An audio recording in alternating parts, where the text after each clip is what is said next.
Big pass வரலாற்றிலேயே இப்படி ஒரு நாமினேஷனை நம்ம பார்க்கவே முடியாது.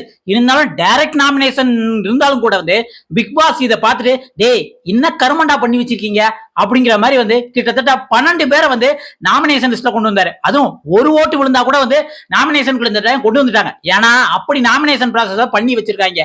அதுவும் இந்த ஒயில் கார்டு என்ட்ரில இருந்து வந்தவங்க ஏதாவது நல்லா செய்வாங்க அப்படின்னு பாத்தீங்கன்னா மறுபடியும் அந்த வன்மத்தை பார்வதியும் திவாகரும் ஏற்கனவே இந்த சீசன்ல அவங்க ஒதுக்கப்பட்டுட்டாங்க அப்படின்றது முத்திர கொட்டி ஒதுக்கி நாமினேஷன்ல வர போறாங்க. ஆனா அதை தவிர மத்த பேரை போட்டுருக்கலாம்ல, எவனுமே போடல.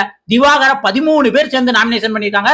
பார்வதி 12 பேர் நாமினேஷன். யார் எடுத்தாலும் திவாகர் பார்வதி திவாகர் பார்வதி. ஏண்டா மத்த வீட்டுக்குள்ள இந்த அன்பு கேங்குன்னு விளையாடுறாங்க, ஒண்ணுமே விளையாடாதவங்க. இவங்களுக்கு எல்லாம் உங்களுக்கு நாமினேஷன் தெரியவே தெரியாதா? அதுதான் பிக் பாஸ் பார்த்தாரு.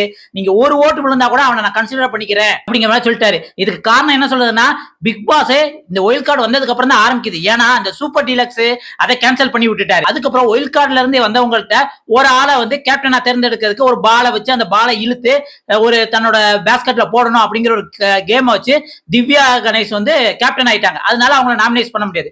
போன வாரம் கனியக்கா நாமினேஷன் ஃப்ரீ பாஸ் வாங்கினாங்களே, அதனால அவங்களே நாமினேட் பண்ண முடியாது. இது இல்லாம நாமினேஷன் வராது யாருன்னா சுபிக்ஸாவும் அராராவும். அதாவது ஓல்டு கண்டஸ்டன்ட்ல இருந்து சுபிக்ஸா, அரோரா, கனி இவங்க 3 பேர் நாமினேஷன் வரல. அதுக்கப்புறம் ஒயில் கார்டுல இந்த வாரம் ஃபர்ஸ்ட் வாரங்கறனால அவங்க நாமினேட் பண்ண முடியாது. அதனால 3 பேர் நாமினேட் பண்ணல. ஒரு ஆள் கேப்டன் ஆன ரீசனால நாமினேட் பண்ண முடியாது. மீதி இருக்க எல்லாருமே கிட்டத்தட்ட 19 பேர்ல 7 பேர் நாமினேஷன் வரல, 12 பேர் நாமினேஷன்ல வந்திருக்காங்க. அது என்னென்ன காரணம் சொல்லி எப்படி எல்லாம் நாமினேஷன் பண்ணிருக்காங்க அப்படிங்கறத இந்த வீடியோல பார்க்கலாம். அதுக்கு முன்னாடி நான் எப்பயும் உங்ககிட்ட கேக்குறதா, உங்க பொண்ணான கைகள்ல ஒரே ஒரு லைக் மட்டும் போட்டு விடுங்க. வாங்க வீடியோக்குள்ள போலாம். ஆக்சுவலி நாமினேஷன் ப்ராசஸ் எல்லாரும் குசி ஆயிட்டாங்க. அதுவும் டைரக்ட் நாமினேஷன். இல்ல டைரக்ட் நாமினேஷன் என்ன, லிவிங் ஹால்ல அந்த பிளாஸ்மா டிவிக்கு முன்னாடி இருந்துட்டு யாரையாவது 2 பேரை நாமினேட் பண்ணுங்க அப்படிங்கிற மாதிரி ஆரம்பிச்சாங்க. ஃபர்ஸ்ட் ஆரம்பிச்சது கனி. திவாகர் பார்வதினு அவங்க ஆரம்பிச்சாங்களோ, அதுக்கப்புறம் தொடர்ந்து திவாகர் பார்வதி திவாகர் பார்வதி. இதுல 2 பேர் தான் திவாகர் பார்வதிக்கு போடல. ஒன்னு யாருன்னா பார்வதி, இன்னொன்னு திவாகர். அடுத்து வியானா போடல, துஷார் போடல. மத்த எல்லாருமே திவாகர் பார்வதியை கிட்டத்தட்ட சொல்லிட்டாங்க. ஆனா இதுல என்ன அப்படின்னு பாத்தீங்கன்னா, ஒயில் கார்டு எப்படி போட்டிருக்காங்க அப்படிங்கறத நம்ம பார்க்கணும். அதுவும் இந்த வளர்ந்த மனிதர் அமித் இருக்காருல, அவர் சொன்ன ரீசன் பார்த்தா சிரிப்பா தாங்க வந்தது. அதாவது என்ன அப்படின்னம்னா, ஃபர்ஸ்ட் திவாகரை சொல்லிட்டாரு.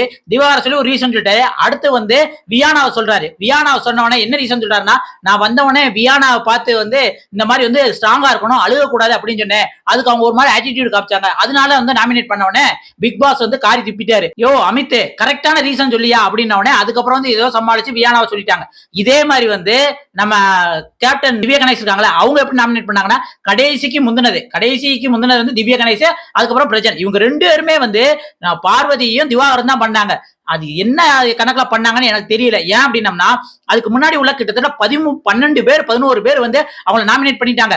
இவங்க வரும்போது என்ன சொல்லிட்டு இருந்தாங்க, இந்த வீட்டுல எவனுமே உருப்படியா விழால அப்படின்னு சொல்லிட்டாங்களே. எப்படினாலும் 2 ஓட்டுக்கு முன்னாடி மேல விழுந்துட்டாலே இவங்களுக்கு நாமினேஷன் விழுந்துடும். மறுபடியும் எதுக்கு அப்ப விழுகுறாங்க அப்படின்னம்னா, ஏன் அப்படின்னம்னா இப்ப இவங்களும் ஒரு அன்பு கேங்கா ஜாயின் பண்ணிட்டாங்க. முக்கியமா பிரஜன், சாண்ட்ரா, அதுக்கடுத்து அமித், இவங்க எல்லாருமே மறுபடியும் எஃப்ஜே, சபரி இவங்க வளைய கூட இவங்க கூட பேசி ஃபன் பண்ணி விளையாடுற மாதிரி வந்துட்டாங்க. அதனால மறுபடியும் எஃப்ஜே, சபரி இவங்க எல்லாம் நாமினேஷன் பண்ணல. இதனாலும் பரவாயில்ல. திவ்யா கணேஷ் பார்வதியை பயங்கரமா ஒரு ரீசன் சொன்னாங்க. பயங்கரமா சொன்னாங்க. அவங்க என்கிட்ட பேசினாங்க, அவங்க என்கிட்ட விஷயத்த கறந்துக்கிட்டாங்க, அவங்க அம்மா பத்தி பேசினாங்க, அதெல்லாம் நான் சொன்னேன், அதனால சேர்த்துக்கலாம் அப்படின்னு பிக் பாஸ் பார்த்து திவ்யா கணேஷை பத்தி சரியான காரணம் சொல்லுங்க, கதை சொல்லாதீங்க அப்படின்ட்டு திவ்யா கணேஷ் சொன்னா. அதுக்கப்புறம் என்னடா சொல்ல அப்படின்ட்டு திவாகரன் நான் சொல்றேன். ஏன் அப்படின்னம்னா, எல்லாரும் என்கிட்ட பேசினாங்க, என்னன்னு கேட்டாங்க. திவாகரன் மட்டும் என்கிட்ட பேசுற மாதிரியே அவர் டச் வச்சுக்கல, அதனால திவாகரை பண்றேன் அப்படிங்கிற மாதிரி சொன்னாங்க. அதான் திவாகர் நிறைய விஷயங்கள் சொல்லியிருப்பாரு. உங்களுக்கு போல்டான கேரள்னு நான் நினைச்சேன், ஆனா தைரியம் உங்களுக்கு சுத்தமா கொஞ்சம் கூட இல்ல. ஏன்னா 12 பேர் குத்திருக்காங்க என்ன, அப்படியும் 13 ஆளா நீங்க சொல்லிட்டு போறீங்க பாத்தீங்களா. அப்பனா வேற யார் பேரையும் சொல்றதுக்கு உங்களுக்கு தைரியம் இல்லையா அப்படின்ட்டு காரி துப்புன மூவ்மெண்ட் தான் திவ்யா கணேஷ்க்கு நடந்திருக்குங்க. ஆக மொத்தம் ஒரு ஓட்டு வாங்கின பிரவீன் ராஜ், துஷாரு, எஃப்ஜே, சபரி இவங்க எல்லாம் ஒரு ஓட்டு, கெமி கூட 2 ஓட்டு வந்துருச்சு. இவங்களுக்கு ஒரு ஓட்டு வாங்கினவங்க கூட கிட்டத்தட்ட 12 13 பேர் மறுபடியும் அவங்களே சொல்லி அவங்க மட்டும் நாமினேஷன்ல. ஏன்னா போன வீக் 5 பேர் தான் நாமினேஷன் வந்தாங்க. அது அவ்வளவா இன்ட்ரெஸ்டா இல்ல. அந்த மாதிரி இந்த டைமும் குறைஞ்சபட்ச நாமினேஷன் வந்துடக்கூடாதுங்கிறதுக்காக கிட்டத்தட்ட ஒரு ஓட்டு வாங்கினவங்களுக்கு அப்புறம் நாமினேஷன் லிஸ்ட்ல சேர்த்து விட்டாங்க. அப்படி பார்க்கும்போது 12 பேர் வந்திருக்காங்க. இதுல கிடையாது யாரு அப்படின்னு பாத்தீங்கன்னா, சுபிக்ஷா தப்பிச்சிட்டாங்க, அரோரா தப்பிச்சிட்டாங்க, கனி நாமினேஷன் ஃப்ரீ நாமினேஷன் பாஸ் வாங்கினால தப்பிச்சிட்டாங்க. மற்றபடி 4 ஒயில் கார்டு வந்ததுனால இந்த வாரம் நாமினேஷன் இல்ல. இவ்வளவுதாங்க நாமினேஷன் ப்ராசஸ் நடந்திருக்கு. நான் கூட என்னமோ பெரிய நாமினேஷன் அதிக லிஸ்ட் லீக் ஆயிருச்சு, பயங்கரமா பண்ணிருப்பாங்க அப்படின்னு பாத்தீங்கன்னா, அது ஒண்ணுமே கிடையாது. மறுபடியும் வந்து அதே தான் அடிக்கிறாங்க. அந்த அன்பு கேங்க ஏதாவது பிரிச்சு விட்டு இன்னும் கொஞ்சம் கேம் விளையாடுங்க அப்படின்னு பாத்தீங்கன்னா, இப்ப அன்பு கேங்க எதிர்ப்பாங்க அப்படின்னு பாத்தீங்கன்னா, இவங்களும் அன்பு கேங்கோட ஒண்ணு சேர்ந்துட்டாங்க. நான் கூட வந்து சாண்ட்ரா வந்து கனிக்கு செமையா வந்து ஆப்போசிட்டா இருப்பாங்க அப்படின்னு பாத்தீங்கன்னா, ஆப்போசிட்டா தாங்க இருக்காங்க. ஏன் அப்படின்னம்னா, இவ்வளவு நாள் வந்து நம்ம அன்பு கேங்கோட தலைவியா வந்து கனி இருந்தாங்க. இனிமேல் வந்து சாண்ட்ரா இருப்பாங்க அப்படிங்கிற மாதிரி தான் நம்மளுக்கு தோணுது. இத பத்தி நீங்க என்ன நினைக்கிறீங்க? திவாகர் பார்வதிய 13 பேர் குத்துன சரிதானா? இல்ல இன்னும் பிரிச்சு போட்டுருக்கணும் அப்படிங்கிற மாதிரி உங்களுக்கு தோணுங்கிறத மறக்காம கமெண்ட்ல சொல்லுங்க. அடுத்த ஒரு வீடியோல சந்திக்கலாம். நன்றி, வணக்கம் மக்களே.